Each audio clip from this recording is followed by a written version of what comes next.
Il est impossible, pour quelqu'un qui étudie la vie et le caractère du grand prophète d'Arabie, pour quelqu'un qui sait comment il enseignait et comment il vivait, d'avoir d'autres sentiments que le respect pour ce prophète prodigieux, un des grands messagers de l'être suprême.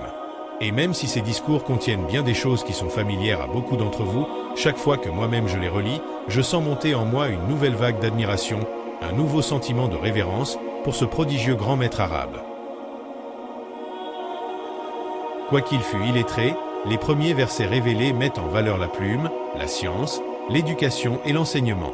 On ne connaît pas de doctrines qui se sont intéressées à la science et à la connaissance à un tel point.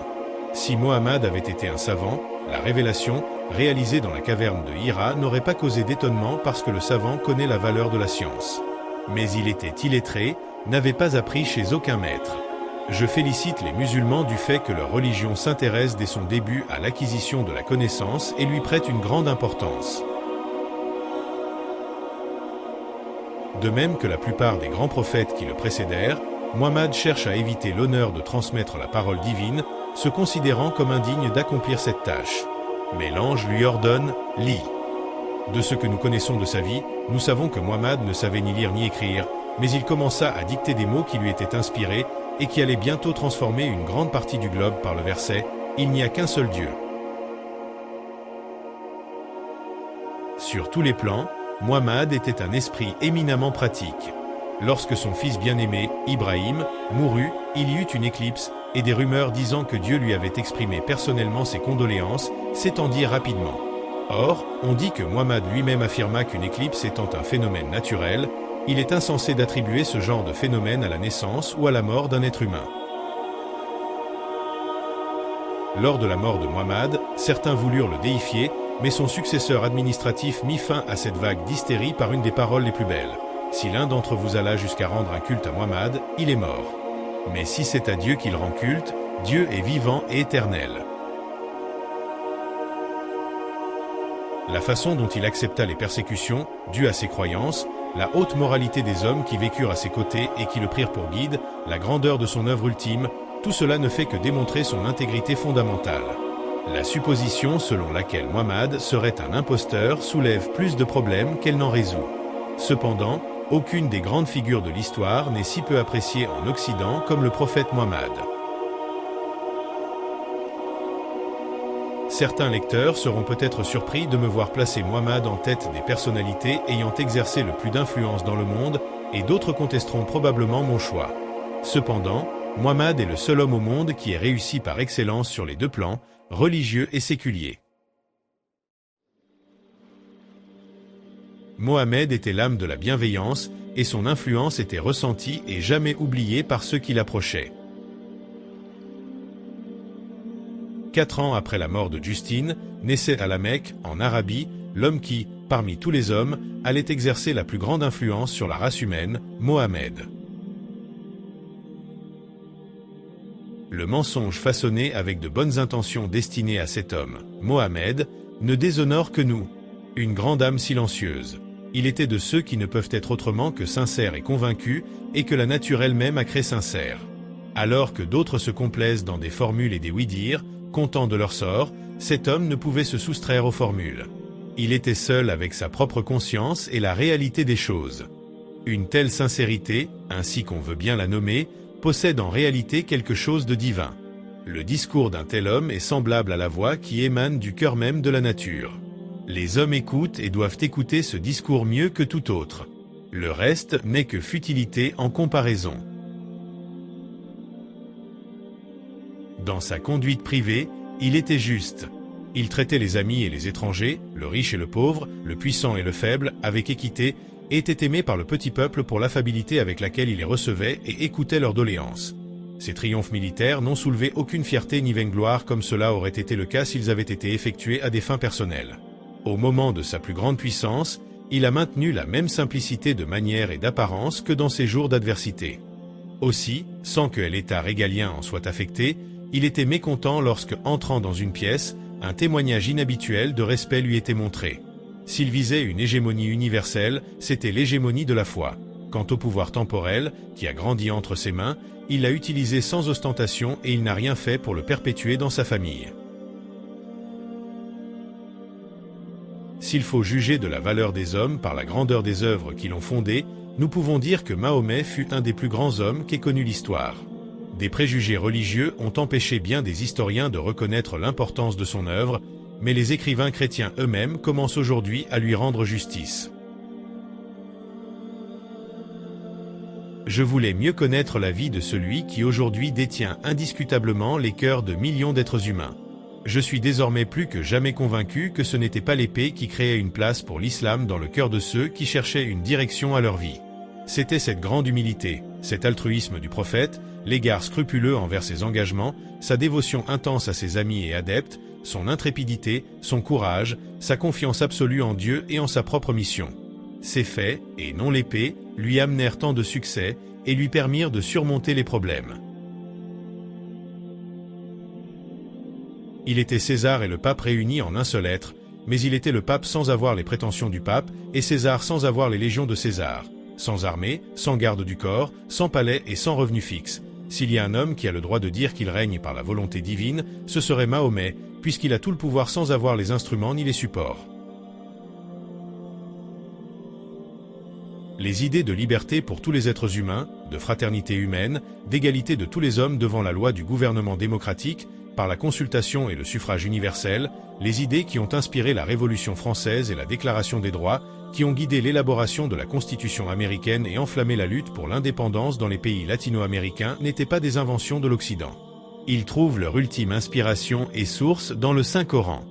Ils sont la quintessence de ce que l'intelligentsia de l'Europe médiévale a acquis de l'islam sur une période de siècles à travers les différentes sociétés qui se sont développées en Europe à la suite des croisades en imitation des associations et fraternités de l'islam. Il est fort probable que sans les Arabes, la civilisation européenne moderne n'aurait jamais surgi à un. Il est absolument certain que, sans eux, elle n'aurait jamais assumé ce caractère qui lui a permis de transcender toutes les phases précédentes de l'évolution. Est-il possible de concevoir, demandons-nous, que l'homme qui a dirigé de si grandes et durables réformes dans son propre pays en substituant le culte du seul vrai Dieu à l'idolâtrie grossière et avilissante dans laquelle ses compatriotes avaient plongé pendant des siècles, qui a aboli l'infanticide, a interdit l'utilisation des liqueurs spiritueuses et des jeux de hasard, ces sources de dépravation morale, qui a restreint dans des limites relativement étroites la polygamie effrénée qu'il a trouvée dans l'existence et la pratique. Nous pouvons, nous le répétons, concevoir si grand et si zélé un réformateur aurait été un simple imposteur, ou que toute sa carrière était une pure hypocrisie. Pouvons-nous imaginer que sa mission divine était une simple invention de sa part dont il était toujours conscient du mensonge? Non, sûrement, rien d'autre qu'une conscience d'intention vraiment juste aurait pu porter Mohammed si régulièrement et constamment sans jamais broncher ni vaciller, sans jamais se trahir à ses relations et compagnons les plus intimes, de sa première révélation à Khadija à sa dernière agonie dans le bras d'Aïcha.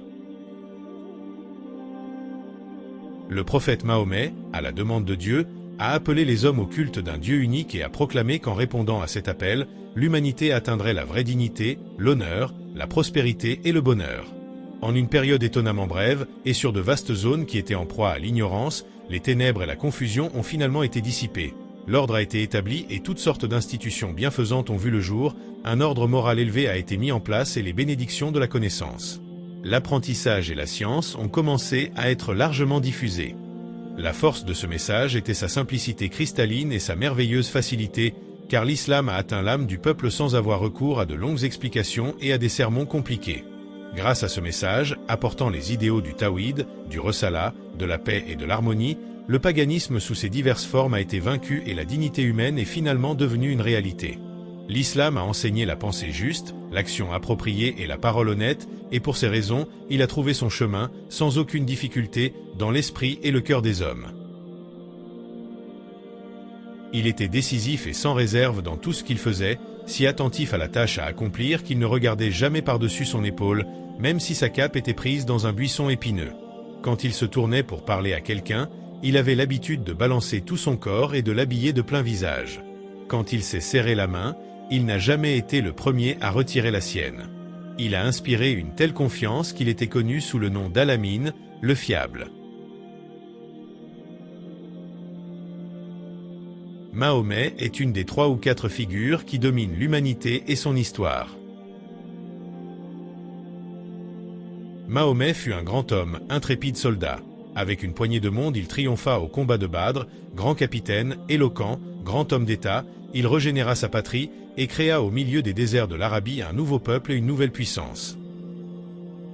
L'Arabie était idolâtre lorsque Mahomet, 7 siècles après Jésus-Christ, y introduisit le culte du Dieu d'Abraham, d'Ismaël, de Moïse et de Jésus-Christ. Mahomet fut prince, il rallia ses compatriotes autour de lui. En peu d'années, ces moslems conquirent la moitié du monde. Ils arrachèrent plus d'âmes aux faux dieux, culbutèrent plus d'idoles, renversèrent plus de temples païens en 15 années que les sectateurs de Moïse et de Jésus-Christ ne l'ont fait en 15 siècles. Mahomet était un grand homme. Mahomet réduisit le nombre de femmes qu'on pouvait épouser. Avant lui, il était indéterminé, le riche en épousait un grand nombre, il restreignit donc la polygamie. J'aime mieux la religion de Mahomet. Elle est moins ridicule que la nôtre. L'islam est une belle et grande religion. Son prophète est l'un des hommes très rares qui ont bouleversé le monde et transformé de fond en comble le destin des hommes. Au commencement du 7e siècle paraît cet homme, incroyable mélange de tout ce que pouvait produire sa nation, sa tribu, son pays et son temps, marchand, prophète, orateur, poète, héros, législateur, sous chaque forme toujours fidèle au type arabe. Du sein de la tribu la plus noble, dépositaire du plus pur dialecte, antique gardienne du sanctuaire national de la Kaaba, sortit Mahomet, né pauvre, mais remarquable autant par sa beauté que par l'éducation qu'il reçut. César, Attila, Tamerlan et Mahomet sont des forces du même genre. Le dernier, Muhammad, a été, dans l'univers, un facteur bien autrement puissant et d'une influence bien plus durable que Napoléon. La destinée du génie arabe, ses victoires de la foi, ses miracles de l'épée, ses conquêtes instantanées, ses 5 ou 6 siècles de grandeur, ce monde splendide qui s'étend de la Perse à l'Arabie, à l'Espagne, tout cela a vécu un moment enfermé en germe dans le cœur du prophète. L'histoire de l'Orient moderne, avec toutes ses vicissitudes, n'est rien que la grande âme de Mahomet, déployée comme un drapeau de siècle en siècle. Mahomet est tout ensemble la tête et le bras, le Christ et le Napoléon de l'Orient moderne. Il établit le nouveau dogme religieux et il le réalise incontinent dans le monde social. Mahomet nous apparaît comme un homme doux, sensible, fidèle, exempt de haine. Ses affections étaient sincères, son caractère, en général, porté à la bienveillance. Lorsqu'on lui serrait la main en l'abordant, il répondait cordialement à cette étreinte, et jamais il ne retirait la main le premier. Il saluait les petits-enfants et montrait une grande tendresse de cœur pour les femmes et les faibles. Le paradis, disait-il, est au pied des mers. Ni les pensées d'ambition, ni l'exaltation religieuse n'avaient desséché en lui le germe des sentiments individuels. Mahomet, en arabe Muhammad, est, parmi les fondateurs des grandes religions universalistes, celui que nous connaissons le mieux. Homme génial, issu d'une société en marge des grandes civilisations de l'époque, il sut forger une synthèse idéologique impressionnante, capable de séduire d'abord son pays natal, puis de s'imposer dans une vaste zone du globe. Il sut aussi employer des dons remarquables de chef politique et militaire à acquérir le contrôle de l'Arabie. Mystique, incomplet, profondément religieux, mais non pas pur homme de sainteté comme le Christ et le Bouddha, les faiblesses humaines de cette impressionnante personnalité ne font que rendre sa biographie plus attachante. Si le développement postérieur de l'islam est dû aux circonstances, pour ceux qui n'y voient pas la main de Dieu, une part importante de son succès vient néanmoins du génie de Muhammad. On peut le créditer d'une grande intelligence, d'une habileté et d'une ténacité remarquables, d'un sens très fin des hommes et des situations. Il faut tenir compte des mœurs du temps et de son pays pour juger certains de ses actes, atroces ou quelque peu hypocrites. Il montra, en bien des cas, de la clémence, de la longanimité, de la largeur de vue et fut souvent exigeant envers lui-même. Ses lois furent sages, libérales, notamment vis-à-vis des femmes, progressives par rapport à son milieu. Mahomet a été le plus intelligent, le plus religieux, le plus clément des Arabes de son temps. Il n'a dû son empire qu'à sa supériorité.